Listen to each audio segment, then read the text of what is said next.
Estar bem informado tem um custo.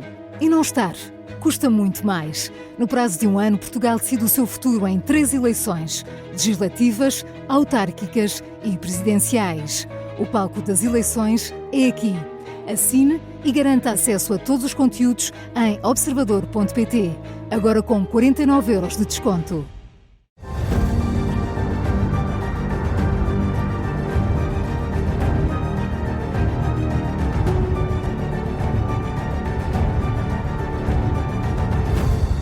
Está no ar o Domínio da Guerra da Rádio Observador, sempre com o Major-General José Arnão Moreira. Bem-vindo, General. Olá, muito bom dia a todos. Dia.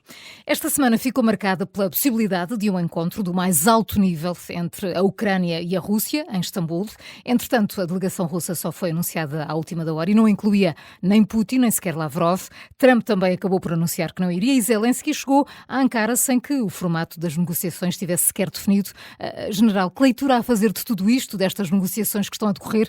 Não foram criadas também demasiadas expectativas? Esta foi uma semana extraordinária. Extraordinária do ponto de vista daquilo que foram as táticas negociais de muito curto prazo para impedir que a estratégia que tinha sido cuidadosamente montada para produzir o tal encontro muito esperado entre Trump, Putin e Zelensky pudesse ocorrer. Mas vamos ver com cuidado como é que isto foi tudo torpedeado e como há vários atores que aqui se meteram no processo. Bom, talvez seja importante recordar aqui que o processo dos 30 dias, de um cessar-fogo de 30 dias, é uma ideia de Donald Trump. Exatamente, sim. Foi ele que lançou a ideia de que era necessário criar condições de conversações entre a Ucrânia e a Federação Russa através do início de um processo de cessar-fogo de 30 dias. E trouxe Zelensky para dentro desse barco. Portanto, isto não foi uma ideia de Zelensky, isso foi uma ideia de Donald Trump. Zelensky, enfim, agarrou-se a esta ideia também para fazer um favor a Trump. Portanto, a Ucrânia aceitou a proposta. Depois de seguida, a Europa aprovou esta estratégia, também começou a exigir o cessar-fogo de 30 dias e, de repente, o cerco foi-se apertando em relação à Federação Russa e a Federação Russa começou a procurar uma estratégia de fuga aos 30 dias do cessar-fogo. É verdade que ela teve várias iniciativas de paz, mas todas elas se destinavam a favorecer a sua posição. Quando ela não queria os ataques às infraestruturas energéticas, é porque a Ucrânia estava a ter imenso êxito no ataque às suas infraestruturas energéticas. Quando ela aceitou a trégua, propôs a trégua no domingo de Páscoa, foi porque estava com a consciência pesada do que tinha feito no domingo de Ramos, em que tinha morto dezenas de civis ucranianos em Sumi. E também, quando propôs os 3 dias de trégua no dia da vitória, é porque lhe convinha também. Portanto, nunca é inocente. Nunca houve aqui nenhuma aproximação da Federação Russa ao processo de paz que não fosse para seu interesse próprio. E, portanto, vejamos agora o que é que aconteceu desde o dia 9 de maio, que foi o nosso último programa, que foi o dia da parada militar em Moscou. As coisas correram mal durante o fim de semana a Putin, porque isto foi no dia 9, o desfile, e no dia 10 foram a Kiev os líderes europeus dizer que, já que estamos neste período de tréguas, vamos prolongá-lo para os tais 30 dias. Exatamente, sim. Portanto, agora já começámos, vamos continuá-lo. E foi muito importante esse timing, não é? Foi muito importante esta deslocação do dia 10. E para reforçar essa necessidade, começaram a falar em sanções. E se isso não acontecer, nós estamos disponíveis para coordenar entre nós aqui um conjunto de sanções. E até houve telefonemas a Donald Trump para o meter e o envolver dentro deste processo todo. E a verdade é que Trump pareceu gostar desta aproximação, de ser envolvido também nesta coisa. Bom, Putin começou a ver toda esta coligação ocidental a juntar-se no mesmo sentido e sentiu necessidade de inventar uma coisa nova. E, portanto, sentiu-se confrontado, não foi? Dia 9, dia da vitória, dia 10, reunião em Kiev, e no domingo de madrugada, Putin vem dizer: o que nós temos a propor é conversações diretas, sem pré-condições, já na quinta-feira na Turquia. Conclusão, ficaram a ser feitas as sanções que estavam previstas, porque ele abriu a possibilidade de começarem estas negociações. Bom, era uma jogada perigosa e Zelensky aproveitou muito bem esta jogada. Então, se vamos ter conversações diretas, eu desafio o presidente Putin a estar comigo presente para darmos início a este processo. Bom, Trump pareceu satisfeitíssimo com esta ideia. Eu tenho aqui o que ele escreveu, que é para não nos esquecermos.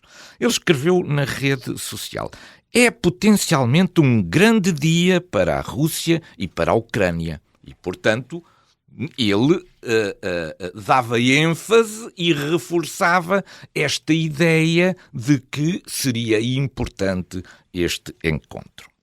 Pensem só nas centenas de milhares de vidas que serão salvas. E depois, naquelas conferências que ele faz à porta lá do avião, são sempre assim.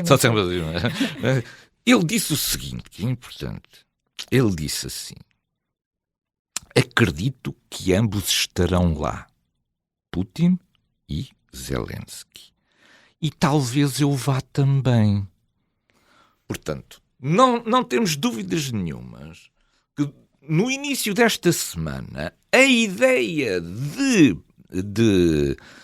Trump era apoiar completamente esta reunião Putin-Zelensky e que ele próprio estava disponível a aparecer na fotografia. Claro. Portanto, mas por isso era preciso Putin ir. Por isso era preciso Putin ir. Claro. Mas não há dúvida nenhuma, então, que Trump, ele ia perder essa oportunidade. Trump queria aproveitar esta oportunidade e, portanto, estava muito a favor disso. E agora repare-se como virou o bico ao prego passado um dia ou dois. Veio dizer, quando se soube que Putin afinal não ia, veio dizer, ele não vai porque eu não vou. Mas isso é o contrário do que ele tinha dito. O que ele tinha dito é, os dois vão e eu vou por causa disso, por estarem lá os dois. Não foi o contrário que acabou por dizer. É tão infantil estas coisas ao mesmo tempo. Acaba por... Bom, o que é que ele acabou por construir? Ele acabou por construir uma desculpa para Putin não ir. De borla, sem condições nenhumas. Acabou por arranjar uma justificação para Putin não ir. Afinal, Putin não vai porque eu não vou. Mas não era isso que ele tinha dito no início da semana. É que ele ia porque os dois iam estar lá, Zelensky e Putin. Portanto, sim, Putin nem teve de se justificar. Nem teve de vir a público dizer nada, nem apresentar justificação nenhuma. E, portanto, quando chegámos à altura da reunião, verificou-se que a Federação Russa mandou a terceira linha dos seus representantes para a reunião. Ainda assim,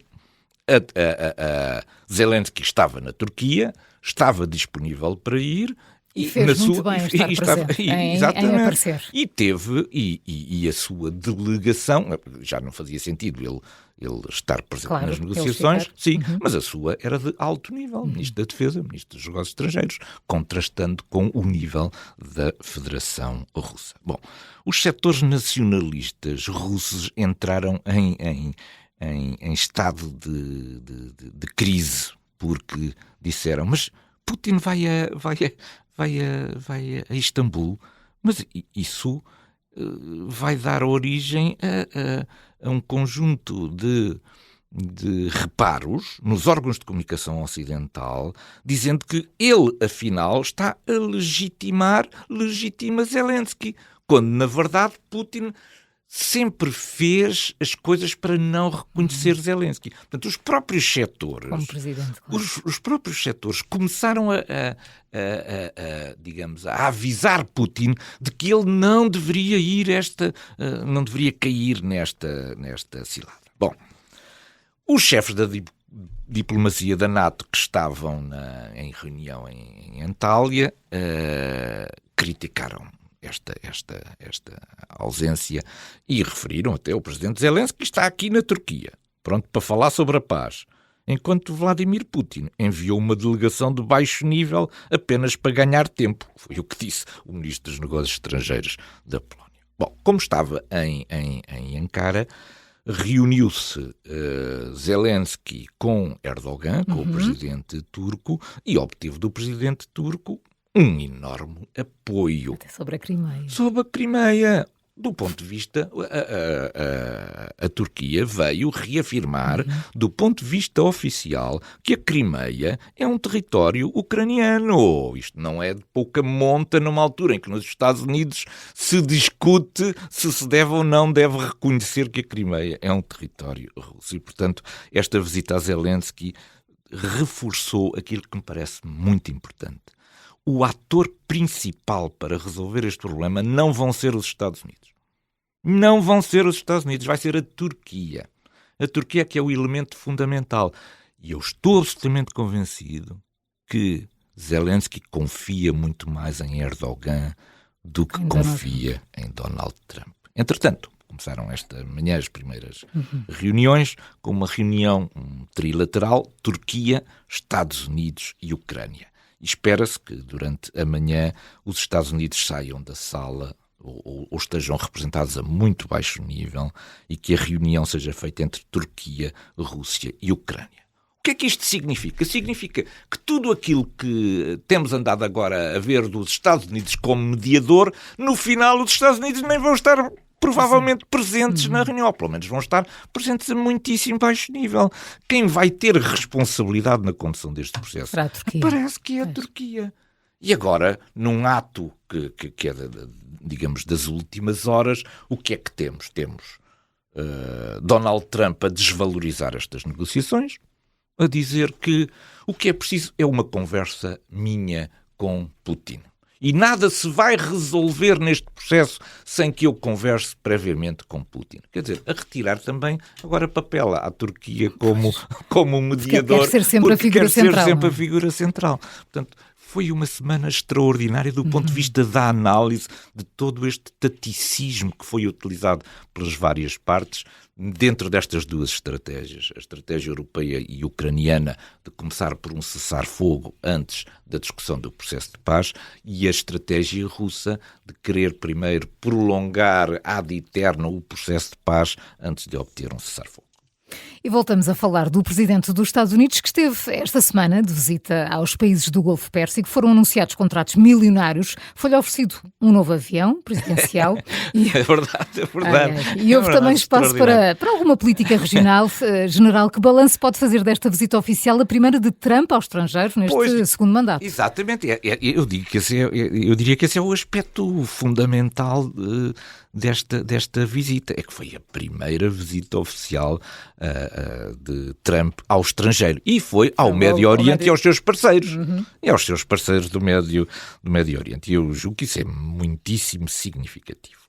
Bom, há aqui um lado de natureza económica e um lado de natureza política. Do lado de natureza económica é tudo em milhares de milhões. Quer dizer, os negócios que são feitos até as imagens respiram milhares de milhões, não é? Quanto mais os negócios. Exatamente, quer dizer, nós quando falamos às vezes nos nossos negócios falamos em milhões de euros.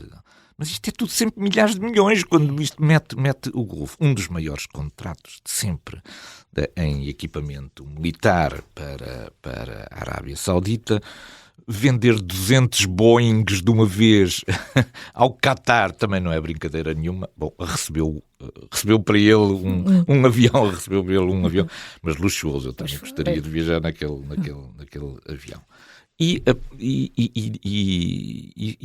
também muitas coisas relacionadas na visita depois aos Emirados, coisas relacionadas com inteligência artificial. Cada um destes países está a seguir um caminho que o torne menos dependente das exportações de petróleo e olhar para o futuro.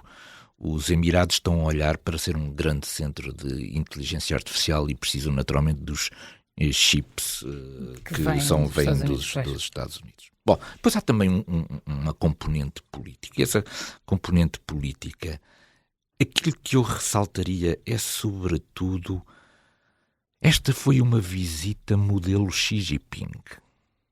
Isto é, foi só cortesias, não houve um único reparo relativamente aos direitos humanos, não houve nenhum reparo sobre democracias liberais e sobre regimes autoritários, não houve nada. Isto é o modelo Xi Jinping. Quer dizer, cada um que se governe, nós não temos nada, não queremos saber nada de ligações, não queremos saber nada. Nós estamos aqui exclusivamente para fazer negócios. E, portanto, é uma alteração interessante na política, naquilo que tem sido a política dos Estados Unidos relativamente ao relacionamento com autocracias em todo o mundo. É que Donald Trump deixou cair completamente, digamos, os ideais, os valores das democracias liberais. É negócio puro e duro. E também, do ponto de vista político, parece-me que saiu aqui, através da visita ao Qatar, um ênfase que os Estados Unidos estão a dar ao Qatar, que é um ênfase extraordinário. O Qatar é uma espécie de interlocutor dos Estados Unidos junto dos problemas difíceis na zona, quer com o Hamas, quer com o Irão. E, portanto, numa altura em que há conversações entre o Irão sobre o programa nuclear, o Qatar pode tornar a representar aqui, em nome dos Estados Unidos, também uma ponte politicamente interessante para obter desenvolvimentos nestas áreas mais difíceis. E, portanto, há de ter saído muito satisfeito Donald Trump e, sobretudo, vem com um avião novo. Vem com um avião novo. Vem com um avião novo. Portanto, não está realmente satisfeito.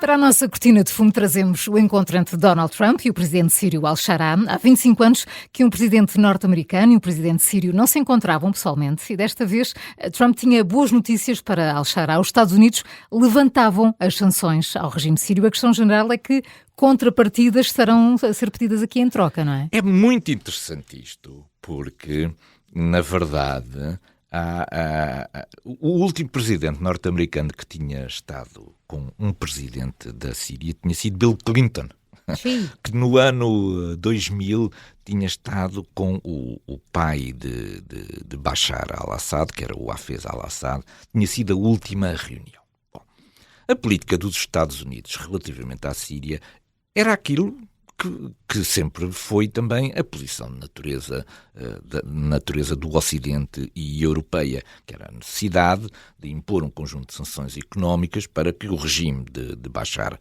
al-Assad sentisse que era uma espécie de um Estado pária no sistema internacional. Com o regresso, com o fim da dinastia al-Assad, o que aconteceu foi que, enfim, surgiram novas oportunidades e Al-Shara, este presidente ainda não eleito, tem um historial contra os Estados Unidos muito grande, não é? Porque ele foi preso pelos Estados Unidos porque ele era um jovem islamista a combater no Iraque. Ele esteve, aliás, preso na tal prisão de Abu Ghraib, de má memória, entre 2006 e 2011. E chegou a ter um prémio pela sua cabeça pelos Estados Unidos. Portanto, é muito interessante que tudo isto de repente passou à história, não é? E que Trump chegou ali e disse, acabam as sanções à Síria. Bom, isto são duas cortinas de fumo. Primeira cortina de fumo. Os Estados Unidos não fizeram nenhum favor à Síria. Os Estados Unidos fizeram um favor à Arábia Saudita. Porque a Arábia Saudita queria muito ajudar o regime de Al-Shara e precisava que as sanções fossem levantadas. Portanto, essa é a primeira cortina. Lá está, sim. Não foi um favor que foi feito à Síria. Foi feito um favor à Arábia Saudita. Essa é a primeira. A segunda é que o apoio ao fim das sanções também tinha tinha 5 pontos ligados a isto. É que os Estados Unidos querem coisas em troca. Uma delas é que a Síria se junte aos acordos de Abraão para se relacionar de forma mais cordial com Israel. Outro aspecto que era importante são as prisões que estão na Síria dos antigos elementos capturados do Estado Islâmico. É preciso que alguém tome conta destas prisões porque os curdos, que são quem neste momento toma conta das prisões, estão absolutamente sem capacidade em face do número de pessoas que estão detidas naquela zona. E, portanto, houve aqui também uma troca de favores, não foi apenas exclusivamente um sinal de muito boa vontade por parte de Donald Trump.